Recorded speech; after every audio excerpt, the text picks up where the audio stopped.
Today, we're doing a quick wrap-up of Inktober 2017. This past October, I participated in an art challenge called Inktober, the goal of which is to produce a finished ink drawing every day of that month. A full disclaimer before I begin. I am not experienced at all in art, even in a hobbyist capacity. No formal education whatsoever. Aside from the occasional doodling and art electives in middle school, I had never endeavored to create an art practice. This year I've been trying to expand my artistic horizons by simply filling sketchbooks with studies, cartooning, and even some hand lettering. Having filled one sketchbook, I looked to the Inktober challenge as a way to get at least 31 pages of my new sketchbook filled. It turns out that it is really easy and helpful to get into a drawing routine.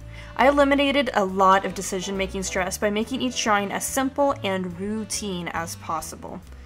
Stress can come from deciding what to draw, how much time and effort to put into it, how much to shade, color, etc. I stuck to a general spooky, generic Halloween theme to keep the ideas flowing, and used maybe 1 to 2 reference images for most drawings. Starting with a reference image definitely eased me into drawing each day. I would sometimes just scroll Instagram or Tumblr, or be on the lookout for a Halloween-related image that day to get started. As long as the image was fairly simple, with clean lines and easy-to-see contours, it worked for me. I also learned how to use references effectively. If I was drawing something specific, I learned how to lay down guidelines, get the sizing down, and to break down even simple objects into simpler shapes and segments. I really can't draw from memory at all because I don't have the visual, mental art dictionary that artists tend to build up over the years, so references were key. Another way I simplified the process was to not focus on color much.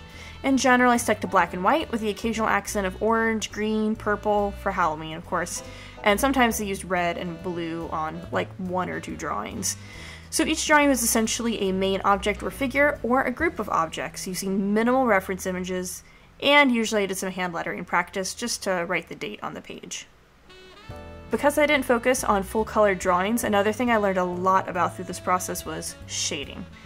I had never generally worked with ink or ink shading before, so this is all new to me. This month I experimented with inked crosshatching, squiggles and loops, diagonal, horizontal lines with varying spacing, dots, and mixing all of the above with different line thicknesses. I really liked the variety that the shading possibilities gave to the drawings. Just mixing a few shading techniques gave my simple drawings a lot more texture and depth than they usually would have had. Something I hadn't really considered before Inktober was eraser quality. My art supplies are pretty bottom of the barrel: number 2 pencils, the eraser on the end, some ballpoint pens, Sharpies, and a $5 hardcover sketchbook from the craft store. I quickly found myself going crazy when I had lines that wouldn't erase, or when I was left with shredded eraser bits everywhere. I've learned to covet kneaded erasers and art quality erasers in general. A good eraser adds to that satisfaction of drafting a very rough sketch, then inking it out, and then erasing all the dirty work that made the picture possible in the first place.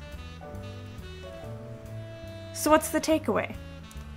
The last thing I learned in Inktober is that, provided one doesn't stress out too much, art can be very relaxing and fun. It got a lot easier to get sucked into a drawing when it became routine. I reached for my sketchbook a lot more often than I did before, thanks to building my discipline and practice. Even if I'm just sketching, I also usually feel like properly finishing pieces with inked line work now as well. Finished drawings are just so satisfying. Before, I would have a bunch of studies or doodles in my sketchbook, but to have a clean inked drawing feels like I've really accomplished something at the end of the day. In conclusion, I really enjoyed and recommend Inktober and art challenges like it. Any challenge that reinforces an artistic practice with a time limit is going to be useful. Following along with drawing tutorials on YouTube can be fun, but I learned the most just sitting down with reference images and figuring out for myself. Having that experience of just sitting it down and figuring it out is a lot more valuable to me. Well, that's it for today. Hope you enjoyed this video. I'll keep up to date with any other cool challenges I find, any ways to keep learning and keep creating. I'm Stormer Dundee, and I'll see you in another video. Bye.